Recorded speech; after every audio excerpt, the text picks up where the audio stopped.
आजुक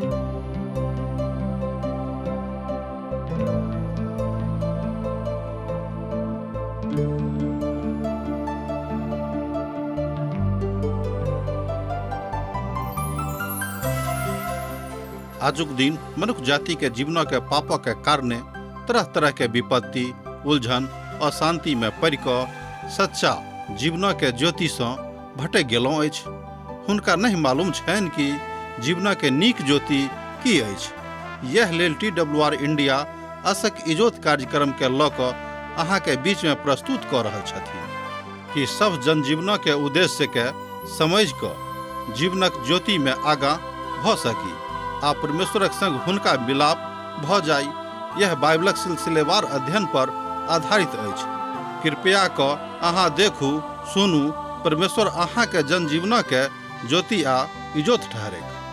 आशाक इजोत जे अहिंक मैथिली कार्यक्रम अछि, ओहिमे अहाँके हम स्वागत प्रभु यीशु मसीह के मीठ आ पवित्र नाम में कऽ रहल छी। हमर श्रोता मित्र, हमर भाई बहिन, हमरा लोकनि परमेश्वरक वचनक अध्ययन क्रमबद्ध रूप में कऽ रहल छी, जे एकटा बड्ड नीक आ मनभावन कथा अछि। तहन अपन प्रभुक हमरा लोकनि कोना कऽ मनायब, कोना कऽ रिझायब, एहि बातक से हमरा लोकनि सीख रहल छी।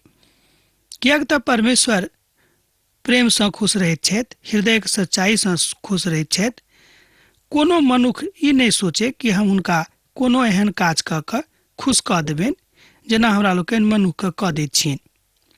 एहिठाम अध्याय 22 में साधु पॉल यरूशलेमक जौर भेल भीड़क संबोधन कऽ रहल छथि आ अपन अनुभवक सेहो बता रहल छथि जे ओ कोना कऽ आ किएक वा कोन उद्देश्यक हेतु एहिठाम आयल छथिन। अर्थात अहाँ बाजि सकलहुँ हैं कि ओ एहिठाम अपन गवाही के दऽ रहल छथि। साधु पॉल रोमी नागरिकक छुटकारा के हेतु प्रार्थना कऽ रहल छथि।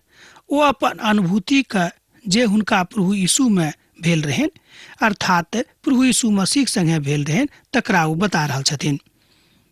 तहन अहाँ बाजि सकलहुँ हँ जे साधु पॉल एहिठाम बड्ड प्रभावकारी प्रवचन दऽ रहल छथि जे समस्त मानव जातिक लेल, पीड़ित मानवताक लेल आ हुनक हितक लेल अछि।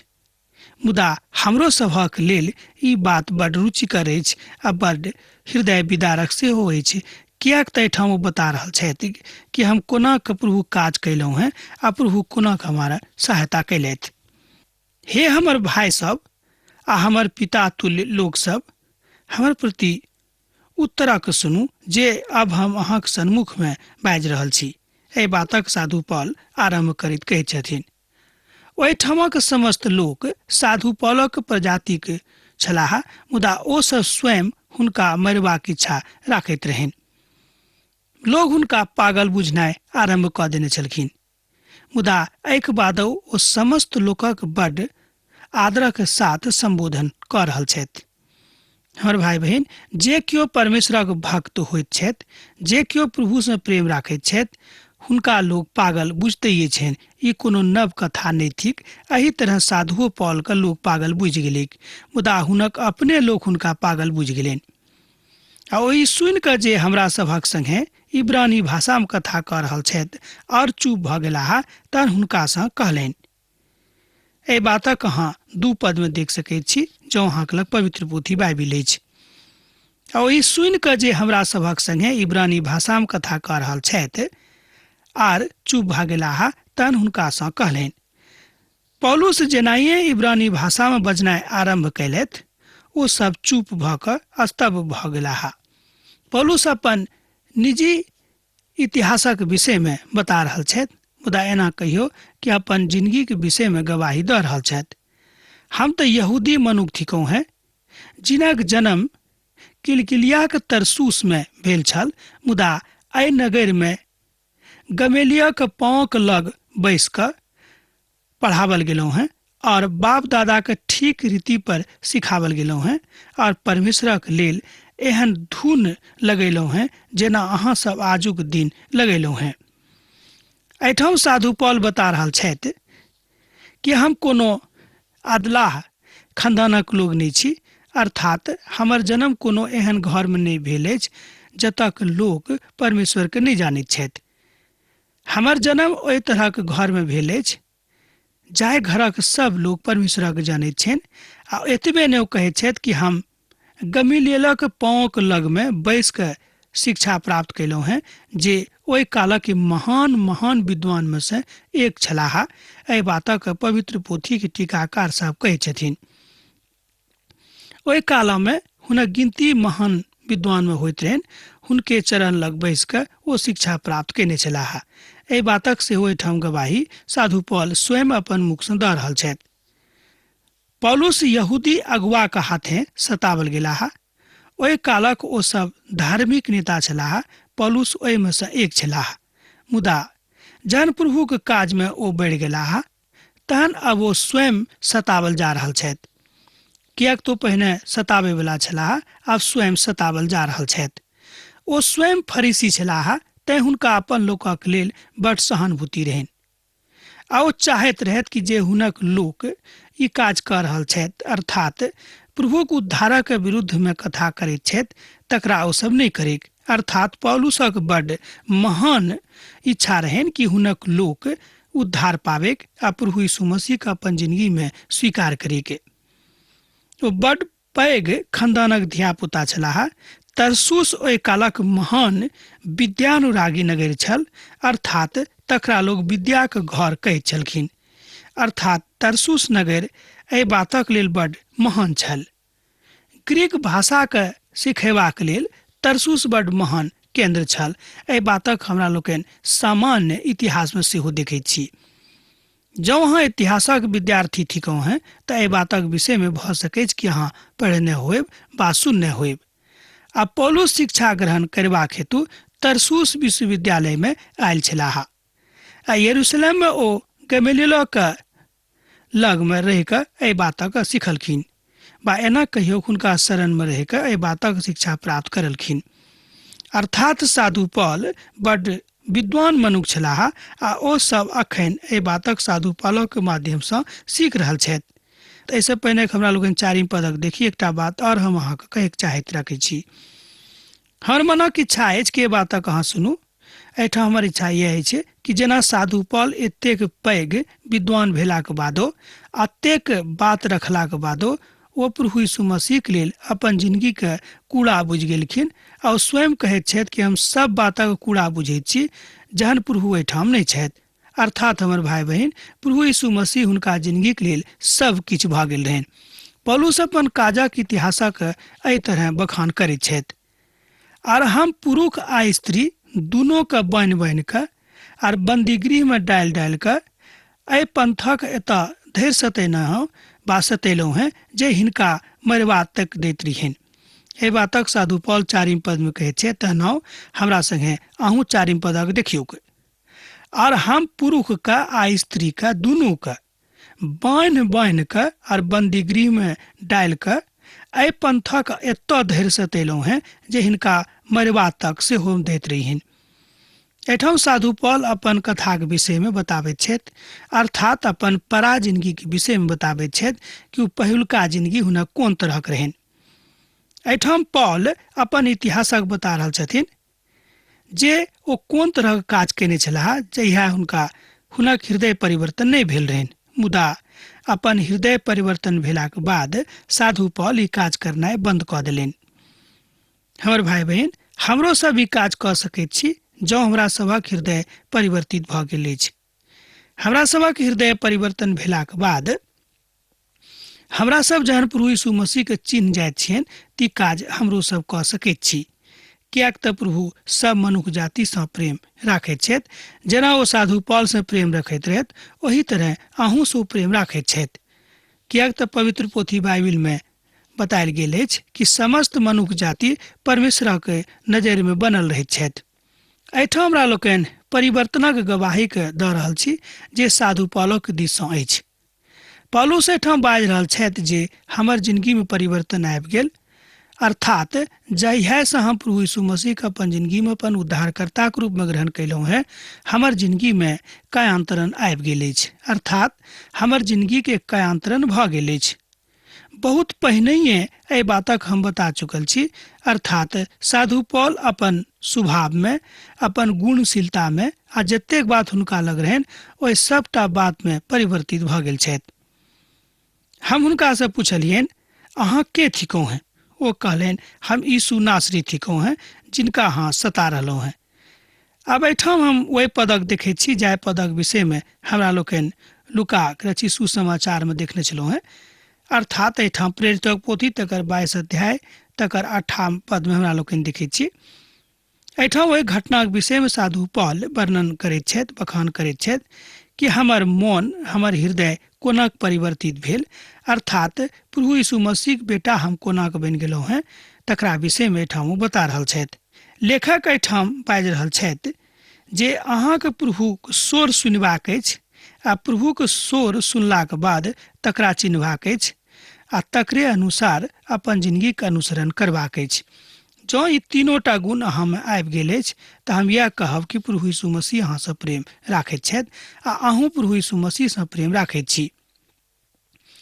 हमर संगहतिया सब इजोत तक तऽ देखलथि, मुदा ओ सब ओहि स्वरक नहि सुनलथि जे हमरासँ कहल जा रहल छल। एहि बातक 8 पद में बतायल गेल अछि, जँ अहाँक लग पवित्र पोथी अछि तऽ हमरा संगे अहूँ खोलि कऽ देखियौक।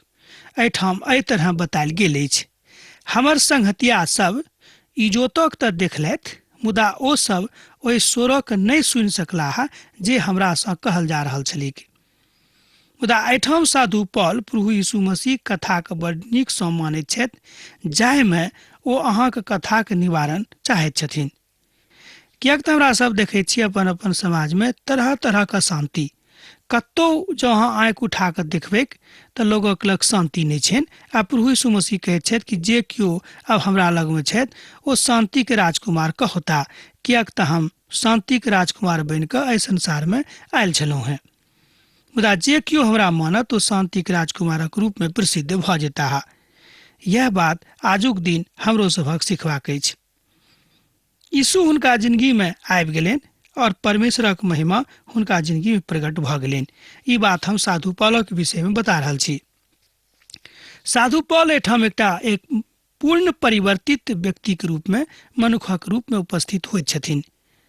प्रभु यीशु मसीह के महिमा में ओ स्वयं के देखैत छथि, अर्थात ओ स्वयं के प्रभु यीशु मसीह के महिमा में बान्हि लैत छथिन आ प्रभु के देख कऽ हुनक अगुवाई में चलैत छथिन।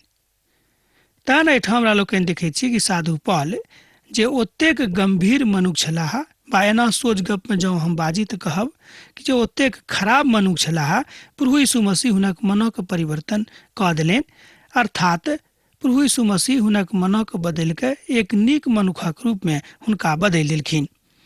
एहि तरह प्रभु यीशु मसीह अहूँके बदलि सकैत छथि जँ अहाँ एकटा स्वयंके खराब लोक बुझैत छी। पौलुस आ रोमी नागरिकताक विषय में सेहो एहिठाम चर्चा भेल अछि, तकरा विषय में कनिक हमरा लोकनि देखब। ओ अखन धरि पौलुसक कथाके सुनैत छलाह आ तहन ओ उच्च स्वर में चिकरि रहा, एहन मनुखक पृथ्वी पर सँ नामो निशान मिटा दियौक, एकर जीवित रहनाइ उचित नहि अछि। एहिठाम लोक सब साधु पौल सँ नाराज भऽ जाइत छथि।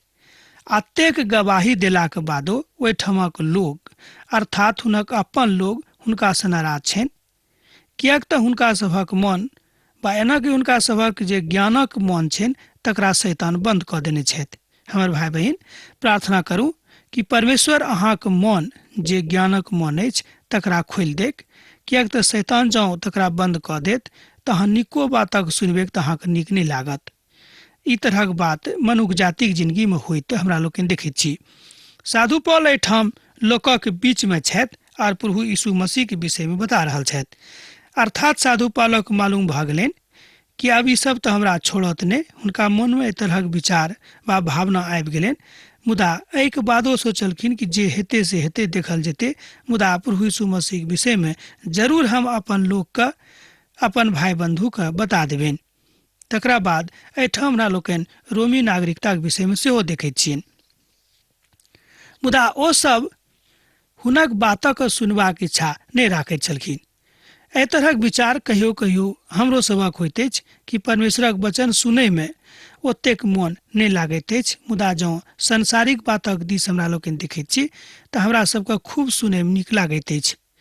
जहन ओ सब चिकरि रहल छलाह आ अपन अपन वस्त्रक फेंक रहल छलाह आर सरंगामे धूल उड़ा रहल छलाह, तहन सेनापति कहलनि, हिनका दरबारमे लऽ जाउ, हिनका कोड़ा मारैके जाँच करियौक, जाहिसँ हम एहि बातक बुझी जे बोझ सब किएक हिनका विरुद्धमे चिकरि रहल छथि। एहि बातक अहाँ 23 आ 24 पदमे देखैत छी, मुदा 24 पदक हमरा संगे अहूँ देखियौक। तहन सेनापति कहलनि, हिनका दरबारमे लऽ जाउ, हिनका कोड़ा मारि कऽ जाँच करियौक, जाहिसँ हम एहि बातक बुझियैक जे लोक सब किएक हिनका विरोधमे चिकरि रहल छथि। एहि बातक 24 पदमे बतायल गेल छै, एहिठाम एहि तरहक आज्ञा दऽ कऽ ओ एहिठामसँ चलि जाइत छथि। एहि तरह हमरा लोकनि देखैत छी कि जे प्रभुक लोक छथि, साधु पॉल, हुनका तकलीफ भेलनि, मुदा ओ पाछाँ हटैवला नहि छलखिन, किएक तऽ प्रभु यीशु मसीहक प्रेम आ तकर गहराईके ओ बुझि गेल छलाह। एहि तरह हमरा लोकनि देखैत छी कि साधु पॉल हुनका जिन्दगीमे आबि गेलनि। हमर भाई बहिन, यह काज हमरो सभक सिखबाक अछि। साधु पॉल इब्रानी भाषामे हिनका सभक संगे अर्थात ओहिठमक लोकक संगमे कथा करैत छथि आ सेनाक सरदार ओहिठाम ठाढ़ भऽ कऽ एहि बातक पता लगा रहल छथि जे पौलुस के थिकाह, किएक तऽ एहि विषयमे हुनका जानकारी नहि रहनि। तकरा बाद जँ अहाँ 25 पदक देखबै तऽ पाएब जे साधु पॉल ओहि बातक अर्थात अपन वंशक आ अपन जन्मक स्थानक विषयमे बड्ड नीकसँ बाजि रहल छथिन। अर्थात साधु पॉल स्वयं के विषयमे गवाही दऽ रहल छथि कि ओ के थिकाह आ कतयसँ आयल छथि आ हुनक की नाम छनि आ कोन वंशके छथि। ई सबटा जानकारी साधु पॉल स्वयं दऽ रहल छथिन, मुदा सेना नायक एहि बातक जानकारी प्राप्तिक इच्छा राखैत छलखिन कि आखिरमे साधु पॉल थिका के वा कतयसँ आयल छथि। तहन ओ सब पौलुसक बान्हि देलनि। तैँ जे सेनाक नायक हुनका लगमे ठाढ़ रहथि, बाजलथि, की उचित होइत जे अहाँ एकटा रोमी नागरिकक बिनु कसूरे कोड़ा मारि रहल छी। एहिठाम अहाँ एहि बातक 25 पदमे देख सकैत छी, अर्थात ओहिठमक लोक पौलुसक नहि बुझलथि जे ओ के थिकाह और हुनका उद्देश्य की रहनि। सेनाक नायक सोचैत रहथि जे ई मिस्री नागरिक छथि जे हिनका एकटा एहि तरहक मण्डलीके आनि कऽ बहकाबैके कोशिशमे लागल छथि। ओ हुनका मिस्री नागरिक बुझैत छलखिन। ओ इब्रानी भाषामे आ ग्रीक भाषामे बड्ड आसानीसँ बाजि रहल छलाह। तहन अहाँ पाइ सकलहुँ हैं कि साधु पॉलक भाषा ज्ञान सेहो रहनि। 25 पदमे एना बतायल गेल छै, तकरा अहाँ कनि देखियौ। तहन ओ सब पौलुसक बान्हि देलखिन। तैँ जे सेनाक नायक हुनका लगमे ठाढ़ रहथि बाजलखिन, की उचित होइत जे अहाँ एकटा रोमी नागरिकक बिनु कसूरेक कोड़ा मारी। एहि बातक ओ स्वयं क्वेश्चन करैत छथिन। हमर भाई बहिन, की बातक बुझनाइ बड्ड जरूरी नहि अछि। एहि तरहक प्रश्न जहन स्वयं साधु पॉल अपना मुखसँ सेनानायकक लग राखैत छथि वा करैत छथि, तहन हमरा लोकनि देखैत छी कि एकटा विचित्र दृश्य उत्पन्न भऽ कऽ अबैत अछि। ओ थिक कि मनुखक मनमे तरह तरहक भेदभाव रहैत अछि। हमर भाई बहिन, हमरो सभक मनमे कहियो कहियो तरह तरहक भेदभाव आबि सकैत अछि। ओ रोमी नागरिक सेहो छलाह आ एतबे ने, ओ जन्मेसँ रोमी नागरिक रहथि। तहन सेनाक नायक पौलुसक लग आबि कऽ पुछलथि, की अहाँ रोमी नागरिक थिकहुँ हैं। पौलुस कहलनि जे हाँ। ई सुनि कऽ सेनापति कहलनि, हम रोमी नागरिकता बड्ड टाका खर्च कऽ कऽ प्राप्त कयलहुँ हैं। आ एहिपर पौलुस कहलनि, हम तऽ जन्मेसँ रोमी नागरिक थिकहुँ हैं। एहिठाम पौलुस स्वयंके परिचय दऽ रहल छथि, अर्थात ओहि कालमे रोमी नागरिकता लोग बहुत टका पैसा दऽ कऽ खरीदैत रहथिन, जाहिसँ रोमी नागरिक भेलाके हुनका ज्ञान प्राप्त होनि वा शान कहियो प्राप्त होनि। मुदा लोग बुझैत रहथि कि जँ रोमी नागरिक बनि जायब तऽ ओहि कालमे ई एकटा शानक बात रहिक। मुदा प्रभु जन्मे से हुनका रोमी नागरिकता देने रहथिन, तैं वो कहैत छथि कि हम तो जन्मे से रोमी थिकौ हैं। एहि पदक कनिक अहाँ देखियौ। तहन सेनाक नायक पौलुसक लग आबि कऽ पुछलथि कि अहाँ रोमी नागरिक थिकौ हैं? पौलुस कहलनि जे हाँ। ई सुनि कऽ सेनापति कहलनि, हम रोमी नागरिकता प्राप्त करबाक लेल बड्ड टाका खर्च कयलहुँ हैं आ तकरा बाद प्राप्त कयलहुँ हैं। एहिपर पौलुस कहलनि, हम तऽ जन्मे से रोमी नागरिक थिकौ। एहि तरह हमरा लोकनि देखैत छी कि साधु पौल अपन जिंदगीके विषयमे हुनका बता रहल छथि, बा एना कहियो कि अपन सफाई दऽ रहल छथि कि ओ के थिकाह। एहि तरह रोमी नागरिकताके विषयमे बता कऽ ओहि बातक बता रहल छथि कि अहाँ हमरा कोनो अधलाह मनुख नहि बुझियौक। परमेश्वर हमरा बड्ड नीक खानदानमे जन्म देने छथि आ हम कतयके छी। ई परिचय एहि दुआरे दऽ रहल छथि जाहिसँ हुनका हृदयमे ई नहि रहनि कि हुनक लोक बड़ाइ करैक बा हुनका बुझै कि खूब पैघ मनुख छथि, से बात नहि। अर्थात पौलुसक मनमे इच्छा रहनि कि देखियौ, ई सब भेलाक बादो प्रभु यीशु मसीह हमरा एतेक नम्र बना देने छथि कि अहाँके सन्मुखमे हम एकटा कैदीके रूपमे ठाढ़ छी। अहाँसँ विनती निवेदन आ प्रार्थना कऽ रहल छी जे हमरा छोड़ि दिअ। मुदा पौलुसक एकटा आर उद्देश्य रहनि कि जाहिसँ हुनक विनम्रताके देख कऽ लोग प्रभु यीशु मसीहके अपन उद्धारकर्ताके रूपमे ग्रहण करैक। एहि तरहक नम्रताके जरूरत हमरो सभक जिन्दगीमे अछि। जँ एहि तरहक नम्रता अहाँके जिन्दगीमे नहि आयल अछि तऽ हम कहब कि केतबो खर्च करलाक बादो अहाँ परमेश्वरक प्राप्त नहि कऽ सकलहुँ हैं। हमर भाई बहिन, टाका पैसा खर्च कऽ कऽ केओ उद्धार खरीद नहि सकैत छथि आ नहि केओ प्रभु यीशु मसीहके प्रेमके सेहो खरीद सकैत छथि। परमेश्वरके केओ टाका पैसा खर्चा कऽ कऽ खरीद बिक्री नहि कऽ सकैत छथि। ई बात बड्ड सत्यके थिक, एहिमे कनिको संदेह नहि थिक। एहिके ऊपर कहियो संदेहक दृष्टिसँ सेहो हमरा सभक नहि देखबाक चाही कि हमरा सब प्रभुके खरीद सकैत छी।